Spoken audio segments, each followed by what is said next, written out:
I follow. All right, let me go behind you. I want to welcome you to a panel on Parish Transitions.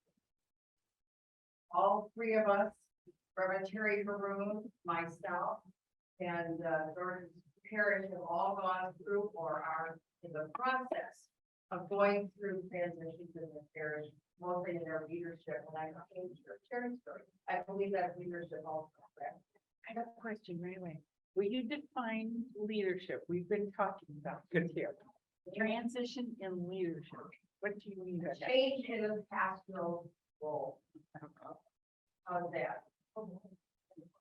Can everyone hear us in back? Oh, I'm not loud enough, Ken? Do you want to start with the microphone? Okay. There is a mic, but I don't know if it's. It's not on. It's, I don't think you can turn that, but I don't think. Maybe they should move. Oh, yeah, you want to be careful because the sound system's gonna, Oh, okay. Kathy, we can't, or anyone who can't hear, we cannot use the microphone because it's hooked up to the other sound system. So there's, so move on, we can't hear it. So anyway, we're each going to talk for a short, tell the story of what happened and why it happened here, and what we are doing currently or what we have done in this transition time, our communities. So we're going to begin with Reverend Terry Haroon. Friends, Here. my name is Terry Haroon. I get to serve as pastor at Light of Christ in Longmont, Colorado. Let me tell you a little bit of something about Light of Christ now today. We are about 135 members. I am very fortunate that I think I'm one of the very few pastors in the ECC who works full-time for my community. I do not have what we call a tent maker job outside of Light of Christ. I work full-time for Light of Christ, which is about 65 hours a week. So we have one other staff person at my church. His name is Tim. He's our church secretary is his title, but he does all our technology stuff as well. I'm just going to ask you to hold Tim in your prayers today. Thursday, as I was leaving in my car to head here, his wife died. She was not in hospice, but she was sick and struggling with some things. So if you would just hold him in your prayers, Light of Christ would really, really appreciate that. So I'm here to tell you that there is another side to transition. When you're in it, it doesn't feel like there is, but I promise you, there is. And I'm not going to talk about how we got into our period of transition. I will just say it happened when we were about 10 years into being a community, and we had an ending in our community. We severed our relationship with our pastor.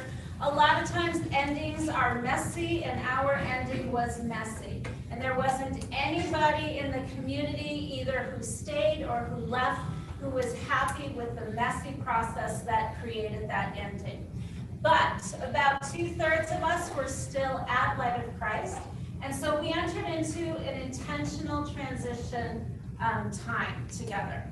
We knew that in other denominations, there were things called interim pastors, that you could hire someone to be an interim pastor for your community, and they would help come and guide you through the process until you called a new pastor. We thought that was a great idea until we saw how much money they cost. So that wasn't an option for us. So we had to get more creative. We are nesting in an ELCA Lutheran community. There was another ELCA Lutheran community in town that was also in a transition period. They had an interim pastor, and they posted on their website absolutely everything that the community needed to know about what was happening in transition. And so we took all of it. We took it off their website, we printed it off, and we looked at it. And what we learned is that this is supposed to take a long time. It's not supposed to be over in 2 months. It's supposed to be at least a year or 18 months if there was no real work to do as a community, and we knew we had real work to do. And it gave us lots of ideas on what kinds of tasks and goals we should have along the way. So our pastor left in April of 2015. In May of 2015, we had the first call out to an interim planning team. Anybody who wants to be part of helping guide us, come to this meeting, and we had 31 people show up. So we had a lot of enthusiasm and a lot of people power for what needed to happen next. I was serving in the community at the time as an associate pastor. I've been ordained since 2009, so I've been on staff for a little while. I was the associate pastor, but my job description was very clear. I worked with youth. I did some pastoral care visits, but it wasn't even in my job description to preside and preach on weekends. If I did that, I was a guest presider like any other guest presider. We made the choice to keep me in the role I was already in. That I hadn't been trained to be an interim pastor. We didn't want to give anyone the illusion that I knew how to be an interim pastor, that what I knew how to do was be an associate pastor. So we called ourselves a community without a pastor. And that made the issue all of ours. None of us had a pastor. And so we all had to pick up parts and pieces in order to keep our community together, as well as to move us forward. The strategy that we chose was to have 3 specific teams. The first team was called the community building team, and their whole purpose was to remind us that we liked each other and we knew how to have fun together. So they planned movie nights, they planned potlucks and barbecues. They are the ones who started bringing snacks every week for after mass so that we would hang out and talk to each other for a while. And that was their goal, remind us that we know how to have fun and we know how to have fun together. The second team was our healing team, or grief and healing team, but nobody wanted to hear the word grief, so they just became the healing team. They did a number of things within our liturgies. They planned lots of different healing services monthly within our liturgy, and they moved them around. Sometimes they were during the penitential rite, sometimes they happened after communion. So they moved it around to keep everyone's, to sort of surprise everyone and make it seem new, not like we were doing the same thing over and over. They also planned some special liturgies. They had a team of people who would write a prayer, a different prayer of transition each month. And everything that happened in our faith community started with that prayer. So if I was taking the youth group to the zoo, first we said that prayer. If it was mass, first we said our prayer. If it was leadership council, first we said that prayer. And I didn't write the prayers, lay people in my community did. And each month there was a different prayer. So we got to be engaged with that as a community. That healing community committee also brought in some speakers who knew about transition, and they particularly leaned into the work of William Bridges. If you look up any work on Bridges and transition, you'll find some great stuff. And then we brought in a man who was, he works with the Roman Catholic Archdiocese, and his whole focus was on forgiveness. He came to talk to us about forgiveness, the difference between forgiveness and reconciliation, and also to lead us in some ritual. The last group was what we called our governance and finance team, because our finances took a hit at this time as well. So what they did is they started by doing 45 interviews. They interviewed people who had left Light of Christ as well as people who had stayed. They kept all of those interviews confidential, so it was only this small team that had access to the information. And what they asked people is, what has happened in the last 10 years? What is great about Light of Christ? Where do we need to grow and change? And then they would bring their data back to the community with presentations. We had a lot of what we called sticker votes. They would have things like, here's models of leadership in a church. We could go this very Roman Catholic looking model. We could go this very Lutheran looking model. And then we would all get a sticker where we get to vote with our stickers. And so all the community was involved in what we were creating for our future. So it was a lot of learning as well as visioning who we were and who we were becoming. They totally, with input from the community, redid we don't have a constitution, we have bylaws. They redid our entire bylaws. They restructured our leadership. So we had a 10-member ministry council. We changed to a 5-member parish council, where our parish council was strictly focused on sort of the business of running a church and being in relationship with the staff. And so at the end of 2 years and 3 months, by the end of all of that, the community called me at that point to be the pastor. There is no longer an associate pastor at Light of Christ. Now they think I know how to be a pastor, and so they've called me into that role. But it took us 2 years and 3 months from the date that our previous pastor left to the day that I was called to serve in that role in our community. And we look very different now. It was intentionally a very empowering transition process for our laity. It was a time of learning and growth. It was a time to admit that we were hurting and to allow ourselves to heal, as well as to enjoy each other's company, so that when we were ready at the other end, we all had an idea of who we are and who we are becoming. I won't read all this to you, but at that time I gave everyone out these bookmarks. On the front is the mission statement we created at that time. And then on the inside are 10 statements of beliefs that we came up with during that time as well. So everybody got these right around when I was installed as pastor. So I think we're all going to talk, and then we'll have questions for everyone, right? Right. Keep going. Yeah. Okay, so our church experience was different. We are a small community, Emmaus Ecumenical Catholic Communion in Oshkosh, Wisconsin. And our entire community is 25 people that were active, as opposed to the 135 that Terry had.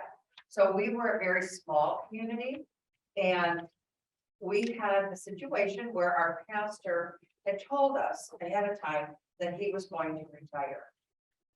Now, we didn't feel that, the parish didn't feel they were in any great rush, because we also had another priest, and we were going to be having 2 other female priests ordained in December.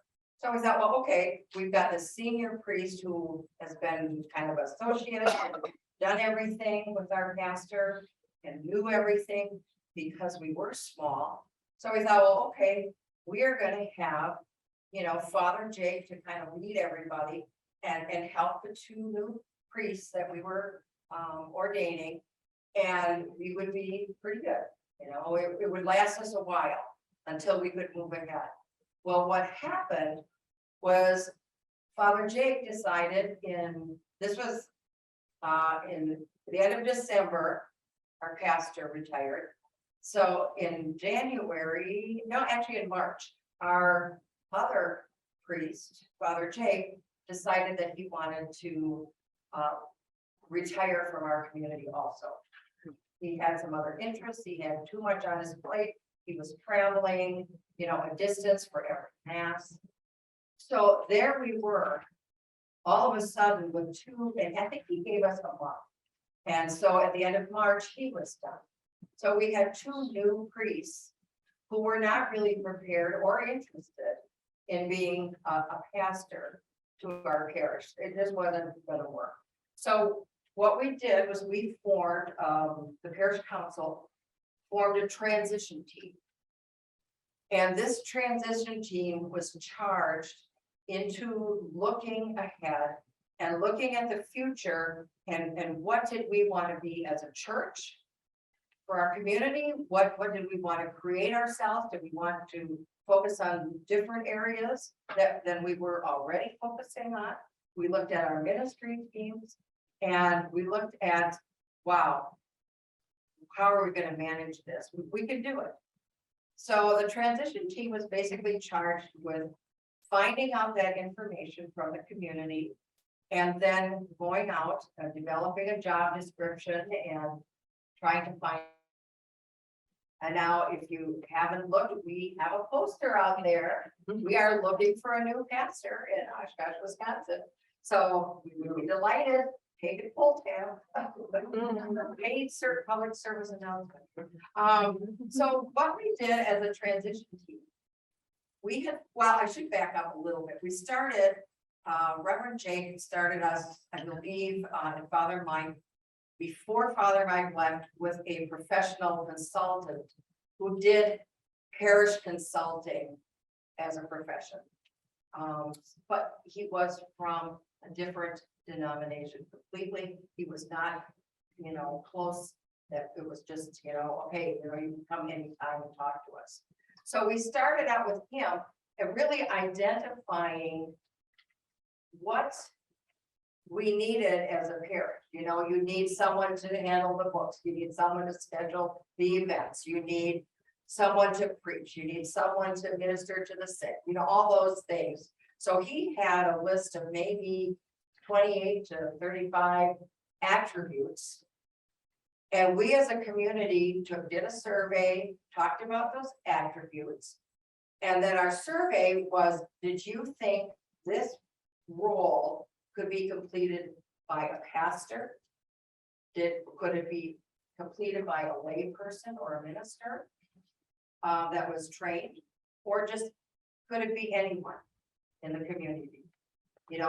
Could we just stand up and, okay, one of us say, okay, I'm gonna be the church treasurer, and somebody else say, oh, yeah, I could, I'll be the secretary, those types of things.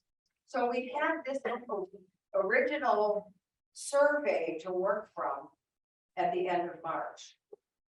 So we looked at that, and then we started to read books, and because we didn't know where to go.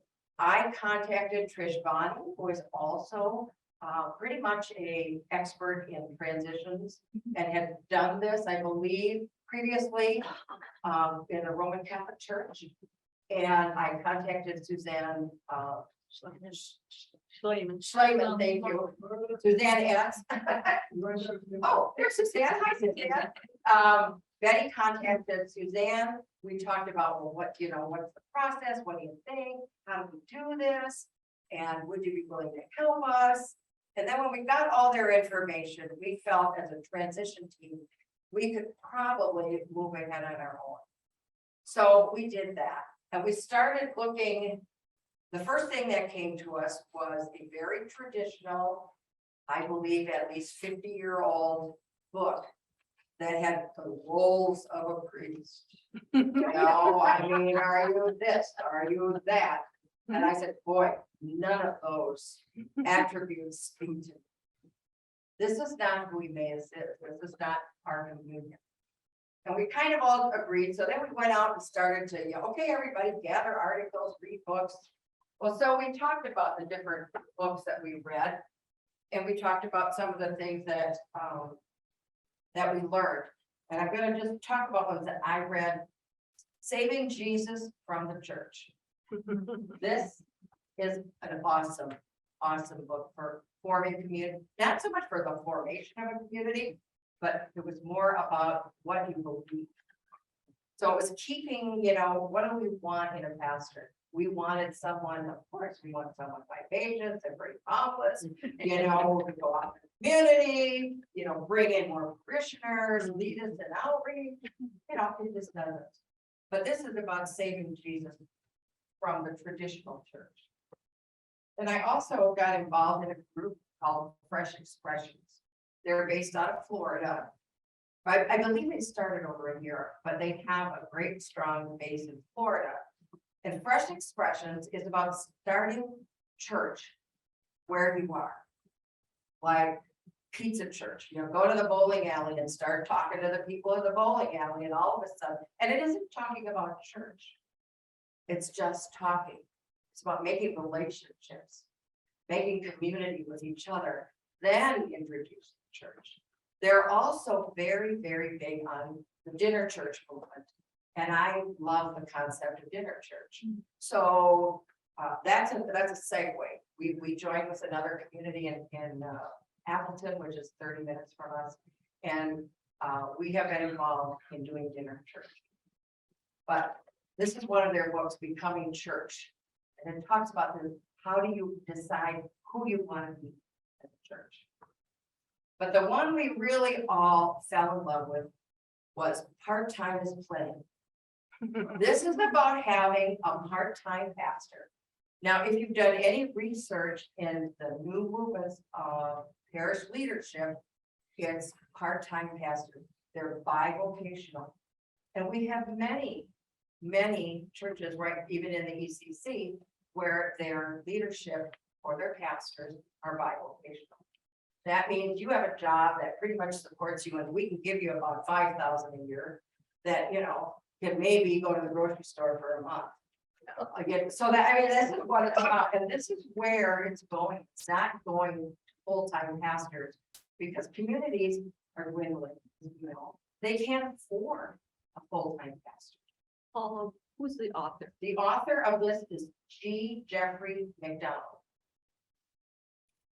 And it's spelled M-A-C, then capital D-O-N-A-L-D. But we read this book voraciously, and he talked about 3 different styles, if I can find them. There are basically 3 different styles of leadership that you're gonna look for. One is, you know, the very traditional style. One is more of an outgoing personality style. And the third, I can't remember the third option. Well, there was one that's very, sort of, administrative. Yeah, more the bringing administrative in type. new. The type that, Chris. you know, yeah, wants to, is more interested in the structure. Yeah. So, you know, we worked with this, we talked, I guess I should back up and say throughout the whole process, we had community meetings where we met with all the parish members and we talked about what we were doing, what we were looking for, what book we were reading, we, you know, shared books with them. So our community kind of came together and this is where we're at. So we are developing a community that is looking for a part-time pastor. And that's where we're at right now. And we have not been at this long. We were told that, like Terry, to take 1.5, even 2 years in your pastoral search. But, and it may take that long, although we have some good leads, but, that's where we're at. We're not finished. So it was last December? Yes, last December that started. Yep. So we're still in the process. And we'll continue to refine by what we learn as we go along. Help me with your name. Paula Hayford. Thank you. Yep.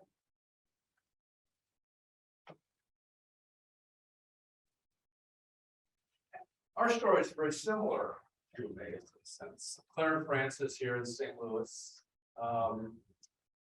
We were kind of served up a triple whammy in a sense. Our pastor, Bishop Frank, left a little more abruptly from the role of pastor that would have been ideal for his own, what he needed. 2, it happened to be during COVID. And our community struggled with COVID. Our population, the number of folks who were comfortable with Zoom, et cetera, was difficult. So putting that together was tough because we couldn't do a lot of things in the middle of COVID that would have been reassuring relationally, et cetera, et cetera.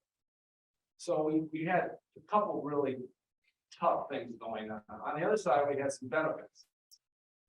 We had just Suzanne led us through a process prior to sort of identify our values and things. And that process led into a very, very detailed document that the search committee could use to find new leadership. A very, very detailed description to give to the candidate. Which was very helpful. It was helpful having Suzanne as well, who's been trained in transition, kind of bounce things off folks as well. So that was a strength. Another strength we have is that we have we have an assortment of clergy. Some more involved than others, all fully engaged in employment, but can do liturgy. So we were able to maintain a normal liturgy schedule through this, through the generosity and everybody stepping up a little bit. So what we decided to do was to set up we also, I was not part of this decision, but the interim pastor idea wouldn't have worked for us financially either. So we created a pastoral team that has 3 people on it. Actually 4, 1 member of the parish council, myself, and my title is preaching and theology. So any issue involving the community's theology or questions and preaching that was supposed to come. Another person we set up, you're in charge of liturgy and sort of making liturgy happen, dealing with all those sort of things. And then 3 was administration. And those are sort of 3 of the major roles of a pastor. That's how we kind of kept things moving through this process. It's been very challenging. I think we've learned some things. You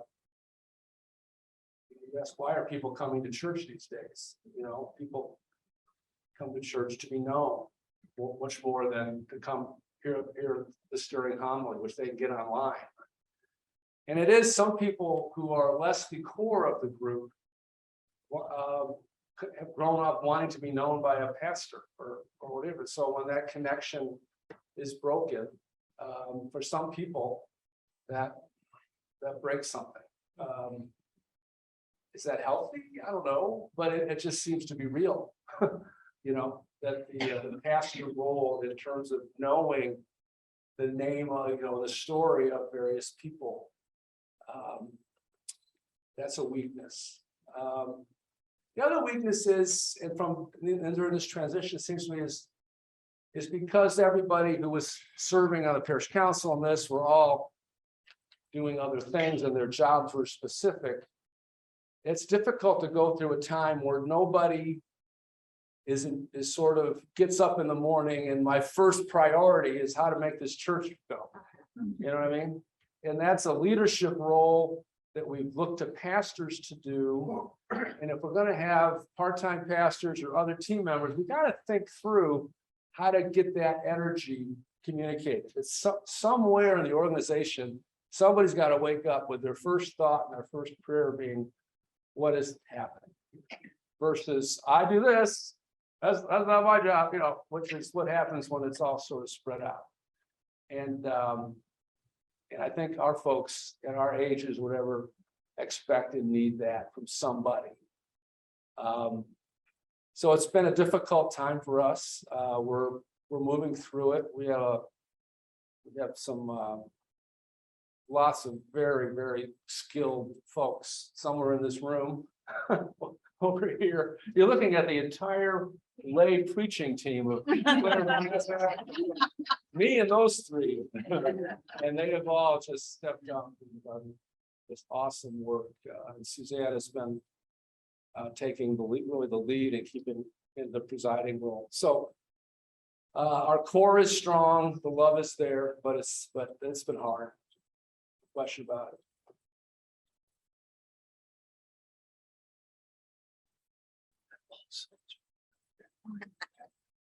Okay, so we can field some questions or.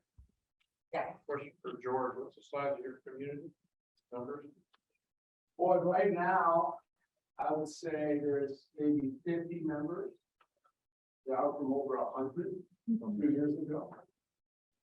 Now, I think the 50 is a better number than the 100 number in terms of, but a sizable COVID and pastor search. Thank you. Yes, I have a question for Terry. You mentioned that you used information from a Lutheran church that you got. Do you know the name of that, or is that information still on their side? Or It's do you? not. They it's not. were First Lutheran in Longmont, Colorado, and they had a part of their website was dedicated to guiding their community through their process. So they had timelines and flow charts and goals and procedures, things that they were trying to do. So what I would say is the information isn't there anymore, but if you're in that place, check your own city.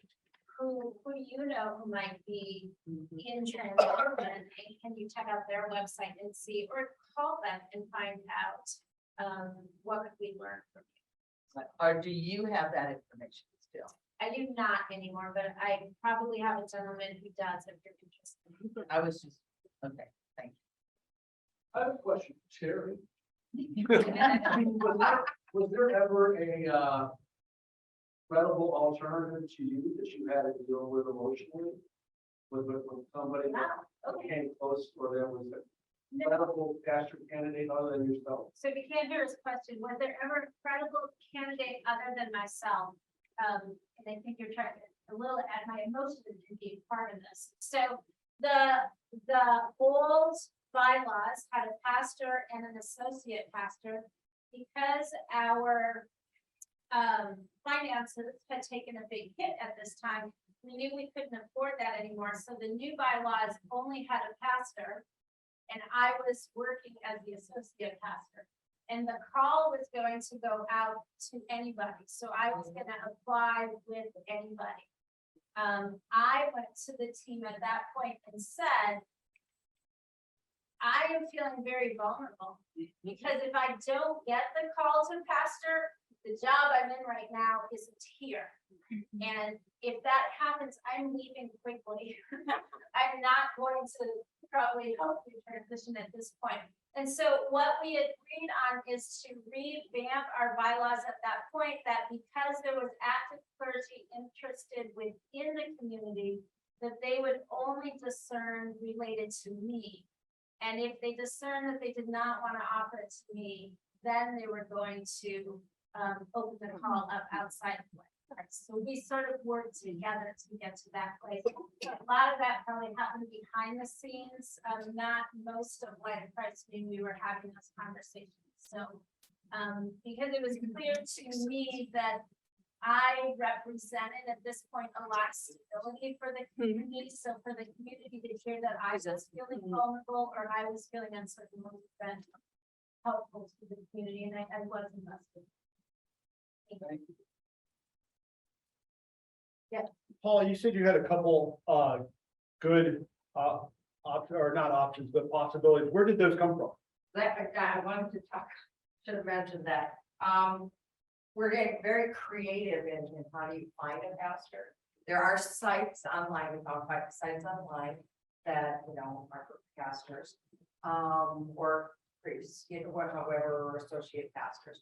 But what we did, one of our members, Tim Grogan, who is here, if you've met him, tall, big guy.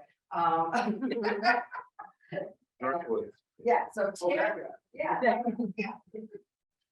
Tim had the idea of contacting an acquaintance at the abbey, or, you know, that trained people for priests. And he said, I'm gonna call this guy or contact him and see if there are any of the candidates that were in their school that left because the Roman Catholic Church was too strict.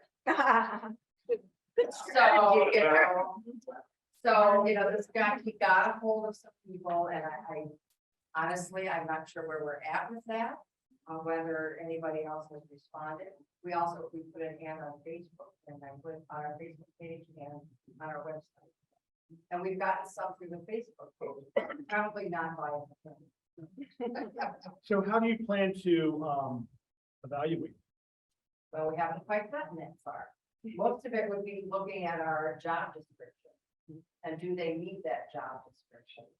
And the transition team will do that kind of work. And then we'll open it up to the parish. You know, we want to invite them to come and preach, and, you know, to have people talk to them, to kind of learn their style, what their interests are. You know, we're looking for, well, we're not, you know, we really want someone who will go in the community and be visible. Whether that be one of our lay people, or whether that be the next pastor. It will depend upon their strengths, and then we want to fill in, because we've identified some needs in our parish. Now, are these people that are in the area or are they distant? You mean the candidates Yeah. from, well, they came to a Norbertine Abbey.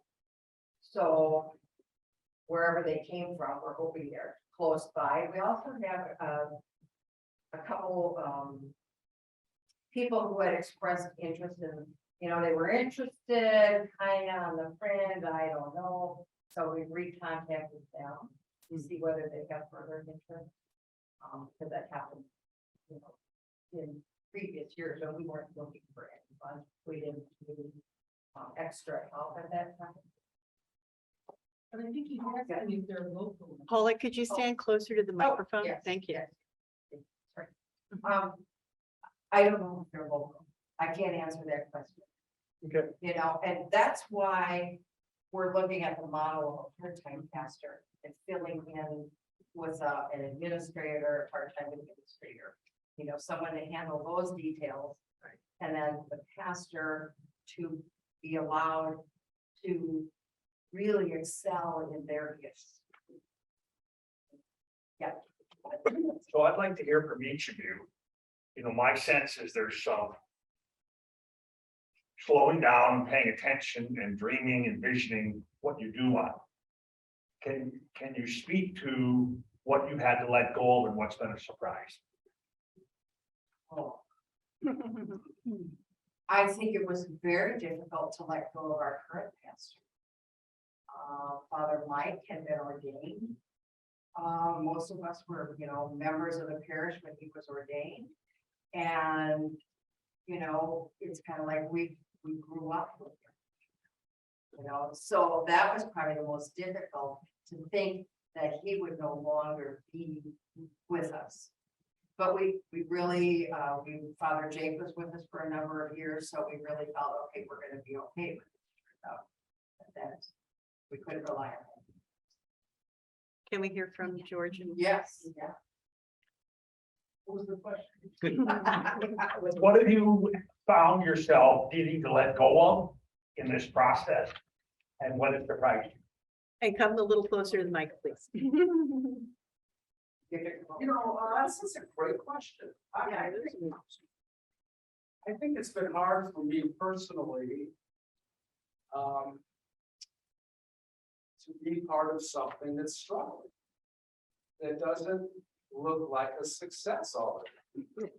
That, you know, things aren't working as well. You know, the music isn't quite right. Or now the preaching's great. And the theology is wonderful. But the anxiety is wrong, but this thing, you know, I think there's some people come to church that they want to be on a winning team. Right. And it needs to be polished and all together, and if you're Parish Francis right now, you've got an experience in that. You know, and so to give up on and the humbling part of it is that this is work right now. This is hard. And it isn't pretty all the time. We're figuring it out, and it doesn't feel like I'm on the winning team. You know, that's hard. That's what it's shame. I mean, rather than I'm Parish Francis, I'm more than you. Bishop is our pastor. All that sort of stuff. We haven't got that right. It's humbling, and you just really, I feel so close to the people who are there, and how, you know, core they are, and I treasure them. I take a bullet, you know, and so it's that might be the biggest emotional thing. Is the church isn't always feeling like a win. It's not always a polished performance. I think I'll shut up. Oh, no, George, I have a question for you. Well, let's hear you. Oh, sorry. Well, I would use the word humbling, definitely. It's a very humbling experience. George actually was one of the shoulders I've been done throughout our process. And I remember asking him several times, like, what's the class in seminary that I missed? And because I'm in the class right there. You remember the honeymoon stage of starting your community? And this isn't that. But what we had to remind ourselves was, this is what we signed up for. Right. This is what it is to be an ecumenical Catholic community. Nobody is assigning us a new pastor. Nobody is gonna airlift the solution in so that we can go back to the honeymoon stage. That we are gonna have to be the ones who do the hard work so that we can get back to this place where we know we're thriving again. But I don't know if that answered your question, but it's very humbling. And you learn a lot about yourself that you didn't want to learn, but then you realize what a gift that is. And this is also what we said yes to when we became ecumenical Catholic.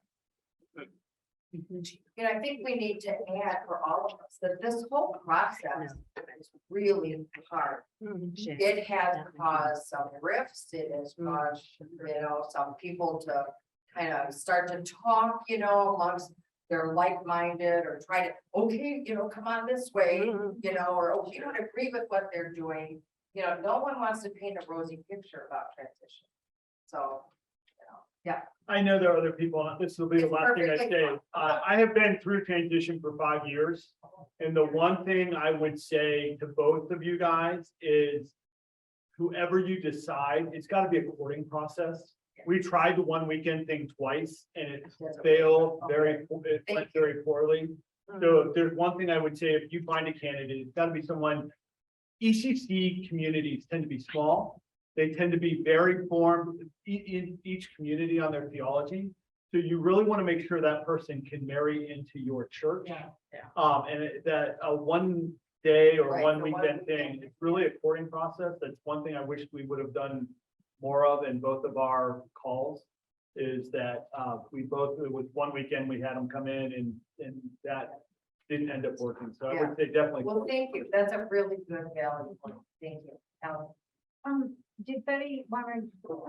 Maybe she wants- yeah, you want to ask a Oh, question quick first? question. You have 4 homilists. Do you have only one presider? Suzanne's the only presider? So, hi, Frank. Oh, right. Oh, so that you have the 2 and they take every other Sunday. We have another number, but generally they have done it to keep the lights on. Okay.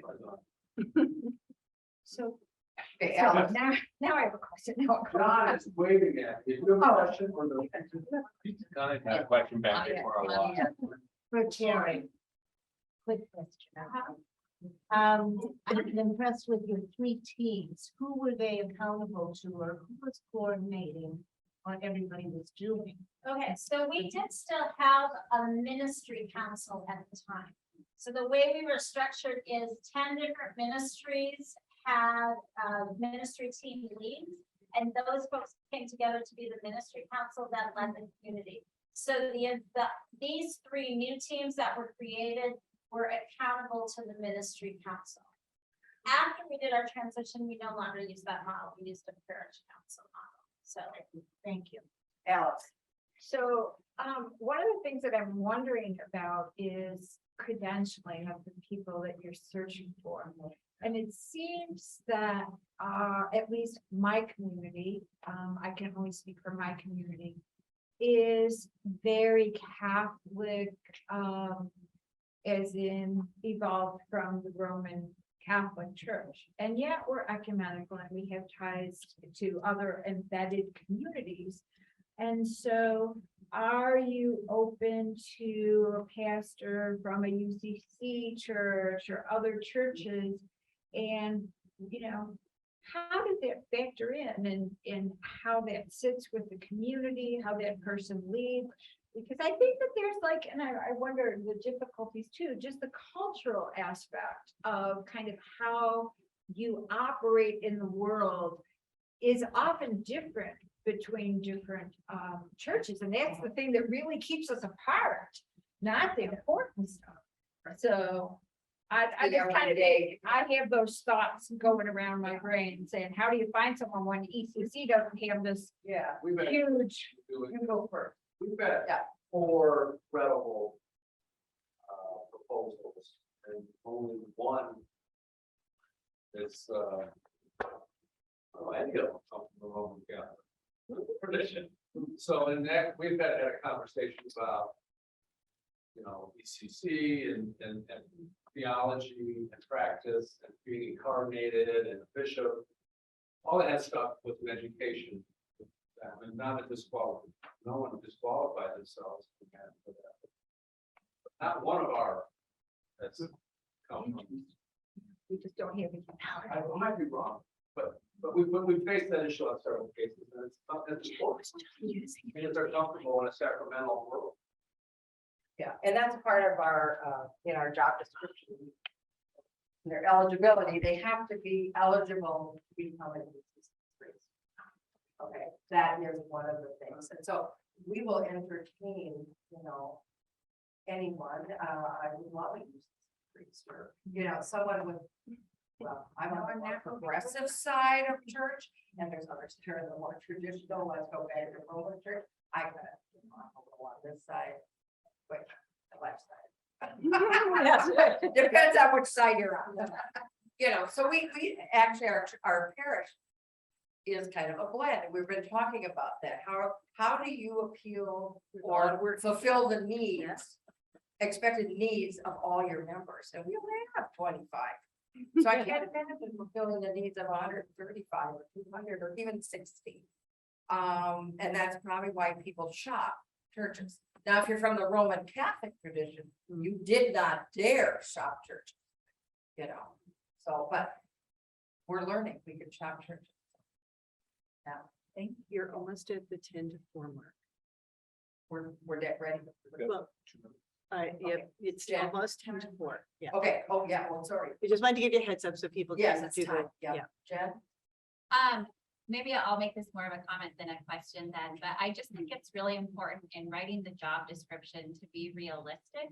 And thinking about like how many hours that job description actually takes, because, we're talking about this movement towards part-time pastors, but I know I was not on the committee that wrote the job description for our church.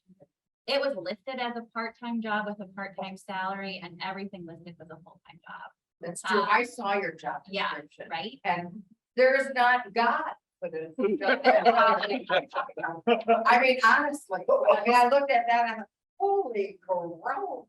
Yeah. I was shocked. So I just think that's an important consideration too, if you think about like, what do people really have time for? What's a just salary to pay people for their time? And then not expect them to donate, an additional 10 or 20 hours on time. That is our. Especially if you want to go, right? I just a comment, my sister is ordained in the Disciples of Christ Church and has done, I think, 5 or 6 interim ministries, both in Disciples and UCC. And just, listening to her and talking with her over the years, she has had some experiences, and all of these interims were at least a year. Some were 2 years, some were 18 months, but, some of the positions that she's been in, people really engaged and did the work, and it was really, successful. But she's had a couple where people just didn't want to do the work, and even though they eventually hired someone, she left feeling like this is probably not going to last because people didn't want to do the hard work. And I'm impressed listening to all of you that, it's a different process for each of you, but you've all committed to the work. And I think that's essential. And in fact, I think churches who are not in the process of changing leadership need to do some of this work on an ongoing basis. Right. I agree. Well said. Okay, one more question and then we need to end so that your next session starts at 4:15. So and those are your house meetings. Okay. Yeah. I thought it would be a question for George, but I think it's gonna wind up being for all of them. George, you got to spark with this when you were talking about having a team that did homilies. Do you all talk together or like, what's the background of the people and is there anybody outside of the team that says like, yeah, this may has merit, this is appropriate for community, anything like that? As far as what, Kathy? As far as giving holidays? We, Yeah, okay. we have, theological, we love the theological training lately. And so we do restrict homiletics to someone who can comment on the scriptures in a way, in a trained way. So that's not an issue with our team whatsoever.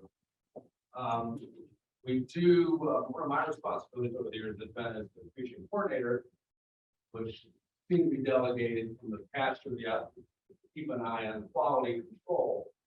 You know, and so early in somebody is starting preaching, I would say that we go over it ahead of time, and et cetera. That wears out after a while. It's not required.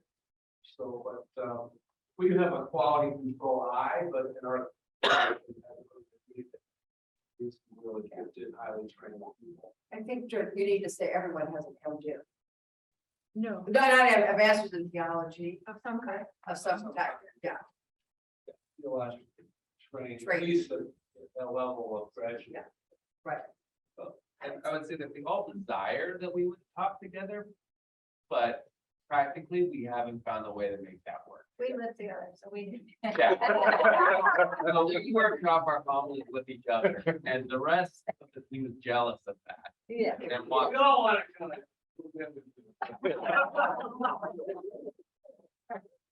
I just want to share something with Kathy and others that I'm about to co-publish a book on homiletic preaching with the people who led the national lay preaching ministry that was all over the country.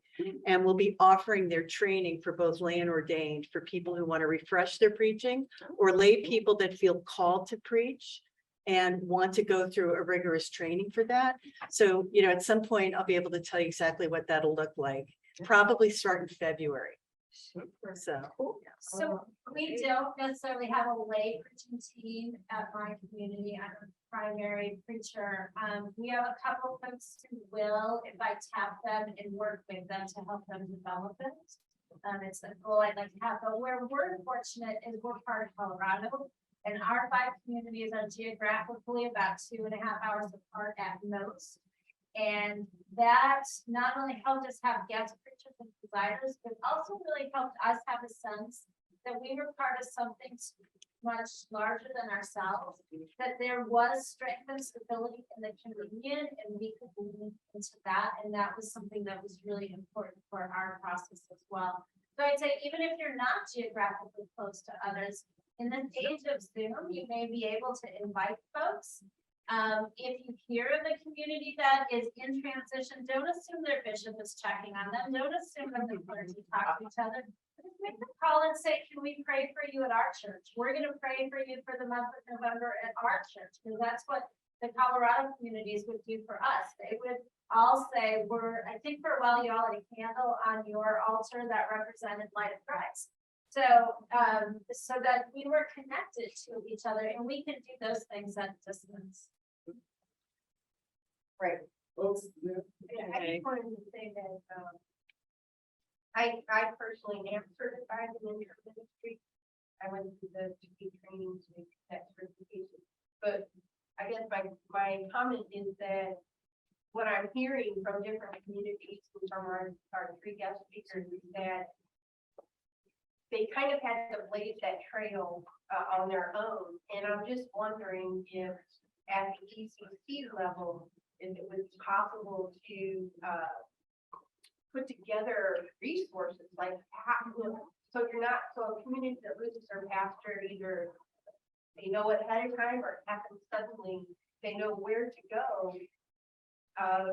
to find out information on things that they can do and guidance. Be careful what you wish for. Yeah. See, if you're developing. Well, I just think that, Yeah, I agree, you know, we had nowhere in UCC, but we did know you, and we did know that. But we need to end now so that we have some time for a break. Yeah. Everyone needs a physical break, and next is your house meetings at 4:15. Thank you all for sharing.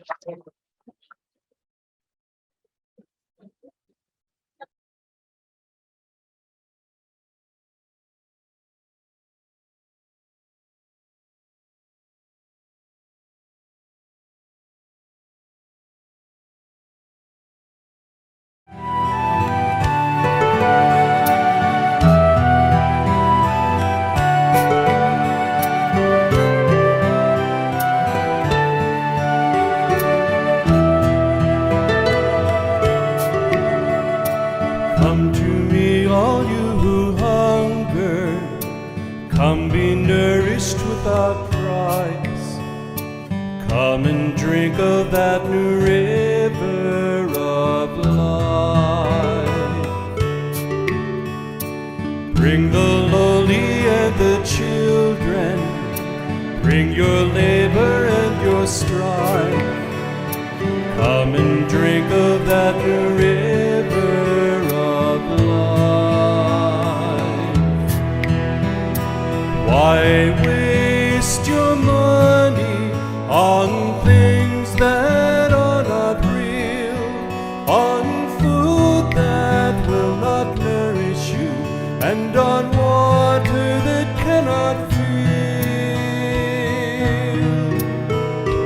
Come to me, all you who hunger, come be nourished without price. Come and drink of that new river of life. Bring the lowly and the children, bring your labor and your strife. Come and drink of that new river of life. I am water to the thirsty, to the hungry I am bread. I will bear up your burdens, I will raise you from the dead. Come to me, all you who hunger, come be nourished without price. Come and drink of that new river of life. Bring the lowly and the children, bring your labor and your strife. Come and drink of that new river of life. I will promise my covenant to all who will hear.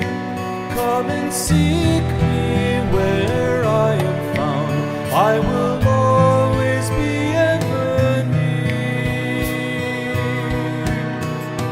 Come to me, all you who hunger, come be nourished without price. Come and drink of that new river of life. Bring the lowly and the children, bring your labor and your strife. Come and drink of that new river of life.